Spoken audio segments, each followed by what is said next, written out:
পাঠাননগর ইউনিয়নের ৯ নং ওয়ার্ড কর্তৃক আয়োজিত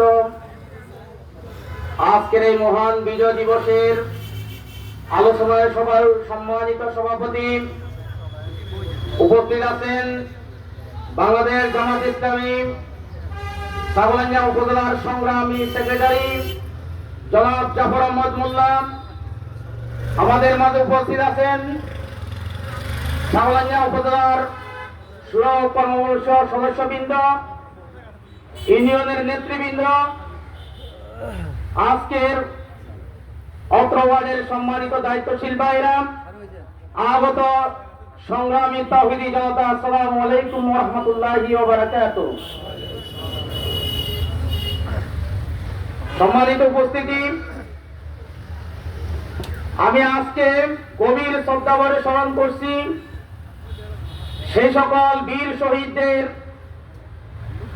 যারা তাদের বুকের তাজা রক্ত ঢেলে দিয়ে এই দেশের স্বাধীনতার রক্তিম সূর্যকে যারা চিনিয়ে এনেছিলেন। আমি গভীর শ্রদ্ধাভরে স্মরণ করছি সেই সকল বৈষম্য বিরোধী আন্দোলনের, ছাত্র আন্দোলনের সেই সকল ভাইদের যারা তাদের বুকের তাজা রক্ত ঢেলে দিয়ে এই দেশকে স্বৈরাচার মুক্ত করেছেন।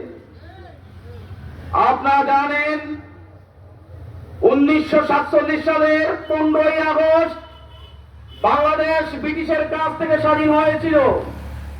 1971 সালে আমরা পাকিস্তানের কাছ থেকে স্বাধীনতা অর্জন করেছি।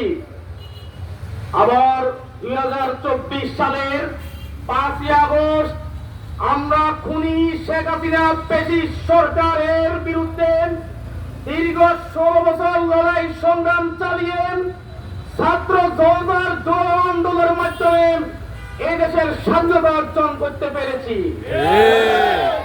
আমাদের এই স্বাধীনতা, আমাদের এই বিজয়কে আত্মা করতে হলে আজকে আমাদের দল মত নির্বিশেষে সকল শ্রেণী পেশার মানুষকে ঐক্যবদ্ধ হতে হবে।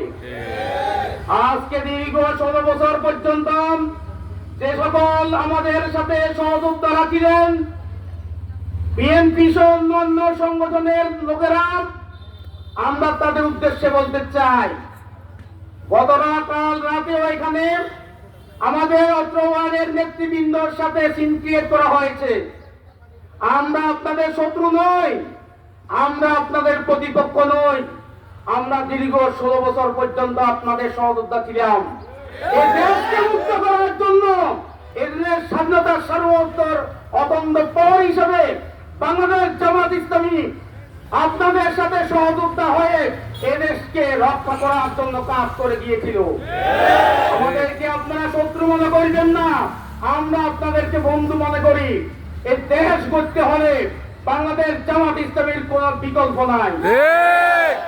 এই দেশকে একটি শান্তিপূর্ণ দেশে পরিণত করার জন্য, একটি মানবিক কল্যাণকামী রাষ্ট্রে পরিণত করার জন্য, একটা ন্যায় ইনসাফ ভিত্তিক সমাজ নির্মাণের জন্য বাংলাদেশ জামাত ইসলামী দেশে কাজ করে যাচ্ছে। এই জন্য তারা আজকে অতীত স্বৈরাচারের চক্ষু শুলে পরিণত হয়েছে। আমাদের নেতৃবৃন্দকে শহীদ করা হয়েছে। একটাই তাদের অপরাধ ছিল, এদেশের স্বাধীনতা সার্বভৌমত্বের উপর যখনই তারা আঘাত করেছে তখন বাংলাদেশ জামাত ইসলামীর নেতৃবৃন্দরা কথা বলেছে, কি বলেন ঠিক কিনা? এদেশের স্বাধীনতার জন্য, সার্বভৌমত্বের জন্য আমরা জীবন দিতে প্রস্তুত আছি। বাংলাদেশ জামাত ইসলামের প্রত্যেকটা কর্মী এদেশের স্বাধীনতা রক্ষার জন্য জীবন দিতে প্রস্তুত আছি ইনশাআল্লাহ। আপনারা আমাদেরকে আজকে ভারতে গিয়ে আপনাদের বন্ধু রাষ্ট্র, ভারতকে আমরা বন্ধু রাষ্ট্র মনে করি, কিন্তু তারা এই ভারত আমাদের বাংলাদেশ দখল করতে চায়, কি বলেন ঠিক কিনা? আমাদের শরীরে যতক্ষণ পর্যন্ত প্রাণ আছে ভারতকে দেশের 1 ইঞ্চি মাটি আমরা এখানে এই ভারতেরকে এখানে আগ্রাসনের ভূমিকায় আর আসতে দিতে আমরা কখনো আমরা দিব না ইনশাআল্লাহ। ভারতকে এই আগ্রাসন আমাদেরকে রুখতে হবে।